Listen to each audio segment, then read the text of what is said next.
Olá pessoal, hoje a gente vai gravar um vídeo diferente aqui que eu vou trazer para vocês e o tema aqui é como lembrar que o mundo é maior do que o nosso umbigo, não é verdade? A gente vai falar aqui sobre as finanças do ponto de vista do fundo e do ponto de vista do risco que o fundo corre. Pode ser um VC, pode ser um PI, pode ser qualquer tipo de fundo e pode ser inclusive a visão do portfólio de um investidor individual que tem um portfólio de investimentos como um anjo que investe em vários negócios, que está alocando seu capital em startups e que pode ser um mini fundinho também. Então a gente vai discutir um pouco sobre isso e esse ponto de vista, pessoal, é muito importante. Se você é um profissional que atua nessa indústria de fundos em geral, então isso aqui é um conteúdo básico para você entender o risco, um tipo de risco, né, que esse fundo vai correr. E se você atua como investidor anjo ou como uma startup que está buscando recursos desse ecossistema de inovação, você também precisa entender isso, para entender a dor do outro lado da mesa. Porque às vezes o mundo, né, tem esses outros dramas que ficam ocultos e que a gente não ouve falar tanto e que são talvez sofisticados e até matematicamente mais desafiadores de se compreender, mas que é importante da gente entender para entender como esse ecossistema afeta o nosso negócio, afeta a nossa startup e afeta, meu bem, uma negociação que você vai fazer quando você for pegar o dinheiro com eles. Não é verdade? Sem maiores delongas, então vem aqui comigo. Adorei essa visão. Isso aqui que eu tô trazendo para vocês é uma visão de um estudo This Just In, PitchBook acabou de divulgar, tá super legal, e que trata de uma visão de chamada de capital em risco dos fundos. É um primo do VAR, Value at Risk, que vem das finanças. Vou tentar dar uma desmistificada nisso aqui para vocês e não falar muito financeiro, mas ao mesmo tempo dar o conceito.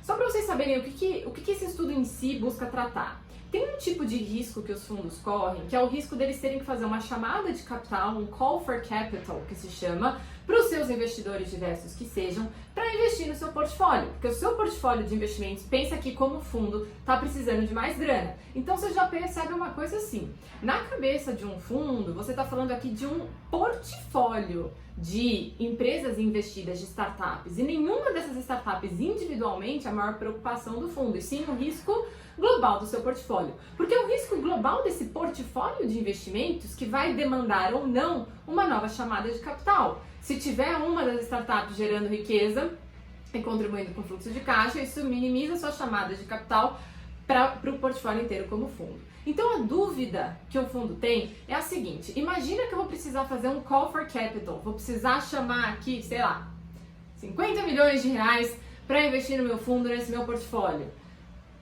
E se eu errar nessa conta e eu acabar precisando de mais dinheiro para investir no meu portfólio do que os meus investidores a princípio esperariam colocar?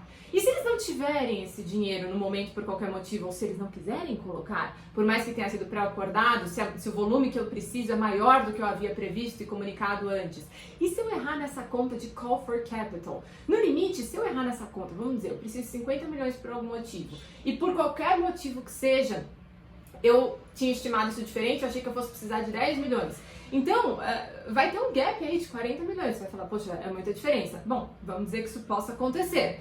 O que pode acontecer nesse cenário? Pode ser que dê tudo certo, que eu faça uma boa defesa e que esse capital venha mesmo assim, mesmo sendo mais do que a princípio tinha sido acordado e tudo bem. Pode ser que esses investidores possam fazer esses aportes, ou pode ser que não.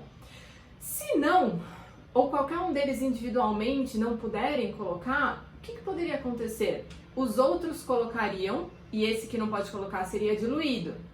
Ou talvez eu precise trazer novos investidores.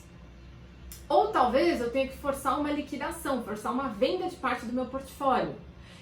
Para conseguir esse dinheiro e o dinheiro que eu de fato tenho com ele ser o suficiente para sustentar o portfólio que sobrar depois da venda que eu faço.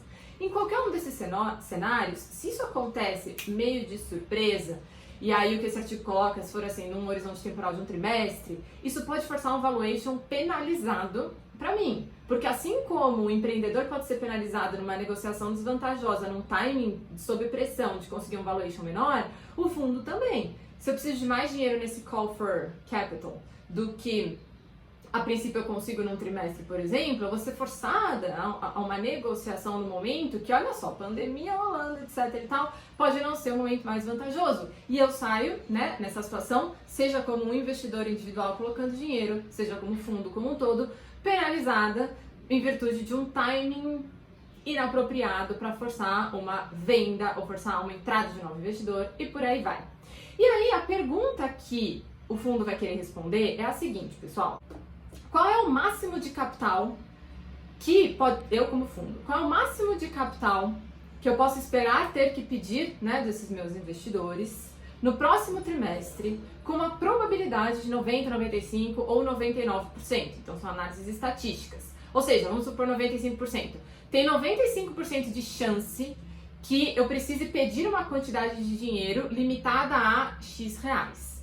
Para responder essa pergunta, que é a pergunta de call for capital em risco, um call de capital em risco, a probabilidade de eu ter que pedir mais dinheiro do que eu posso pedir. Muito bem. Então, esse estudo importou aqui um conceitinho das finanças que é o chamado VAR, Value at Risk. O que é esse VAR? Esse VAR é uma medida estatística, valor em risco, Value at Risk, é uma medida estatística em operações financeiras para tentar estimar quanto de perda você pode ter, no máximo esperada, dada uma probabilidade, uma chance de confiança pré-definida. Então vamos imaginar que você está estatisticamente olhando uma operação financeira ou um portfólio financeiro, um banco faz muito isso, por exemplo, enfim, operações financeiras, que tem uma expectativa de ganho e risco associado a isso. A gente já falou bastante sobre isso, volatilidade, risco, que é essa dimensão da incerteza que eu tento quantificar. Então, eu espero um determinado retorno no futuro, mas existe uma probabilidade de que isso se comporte de forma diferente, dado o tamanho do risco que eu corro. E quanto mais volatilidade você tiver nesse cenário, maior, né, vai ser o seu potencial de eventos acontecerem nas pontas, seja muito ganho, né, ou seja muita perda. Esse conceito de Value at Risk, então, imagine o seguinte: eu poderia estimar com 95% de confiança, por exemplo, que a minha perda não vai ser maior do que 10 milhões de reais. Então, eu faço uma conta estatística, eu calculo aqui, ó, essa parte de baixo, a cauda de baixo, que é a cauda da perda, né? Ali tá a cauda do ganho, né? Que vai acima dos meus retornos esperados. E aí você pensa, poxa, eu tô perdendo até 10 milhões de reais com 95% de confiança. Ou seja, tem 5% de chance, de probabilidade, que a minha perda seja até maior do que 10 milhões de reais. Tudo bem até aí com esse conceito mais ou menos assim geral? Perfeito. Isso aqui é uma coisa muito utilizada para portfólios de finanças. Imagina que você vai agora pensar num outro conceito que esse artigo propõe do PitchBook, que é o Capital Call at Risk, CCAR. É um primo dele aqui, uma metodologia inspirada no VAR, para tentar medir o seguinte: com 95% de confiança ou 99% de confiança, quer dizer, com uma confiança pré-determinada, qual é o máximo de chamada de capital que esse fundo poderia fazer no próximo trimestre, para quê? Para o fundo conseguir olhar isso daqui e se antecipar. Dada uma probabilidade de confiança, o máximo de grana que eu vou precisar pedir para os meus investidores, aí eu me antecipo a isso para conseguir esse capital em tempo hábil. Do ponto de vista do investidor, você poderia fazer a mesma análise, né? Com 95% de confiança, qual é o máximo que o fundo pode demandar de investimento, de chamada de capital meu, para eu não ser diluído em condições adversas, por exemplo. E estimando esse call for capital call at risk aqui, eu como investidor poderia tentar me planejar para esse dinheiro não faltar se eu não quiser ser diluída, ou se eu perceber que eu vou precisar, né, ser diluída de alguma forma, eu me antecipar a isso e conseguir condições mais favoráveis, tá certo? Então tem vários pontos de vista que você poderia trabalhar esse conceito de chamada de capital. E aí a pergunta que ele busca responder, então, é aquela que eu mencionei: qual é o máximo de capital que eu vou ter que chamar, que está em risco, caso eu tenha que chamar, nesse caso, eu chamar mais capital do que o previsto, para o próximo trimestre, com determinada confiança. E nota que isso vai ser função do meu portfólio de investidas, tá certo? Porque se meu portfólio de investidas, que no limite são empresas da economia real, startups da economia real, que tem lá demanda, geram PIB, na verdade, tem emprego, salários, esses negócios vão precisar de dinheiro. E porque esses negócios de portfólio vai precisar de dinheiro, é que eu vou ter que chamar isso para os meus acionistas. Muito bem. E aí, quais são as variáveis principais por trás disso, gente? Vou falar aqui algumas das principais variáveis, tá certo? Então, a idade do fundo. Um fundo mais maduro é mais diversificado. Isso é parte importante. Quando você tem diversificação, esse risco, ele tende a cair. Porque num portfólio diversificado e mais maduro, mais, entre aspas, velho, você tem menos risco, no sentido em que você tem menos incerteza. Os negócios já estão se consolidando, você tem maior previsibilidade, porque o que isso está aqui medindo é quanto desvia da sua previsibilidade, desvia do quanto você achou que ia precisar chamar de capital, e aí você tem que chamar mais capital do que você estava imaginando, porque suas perdas foram maiores do que você estava imaginando.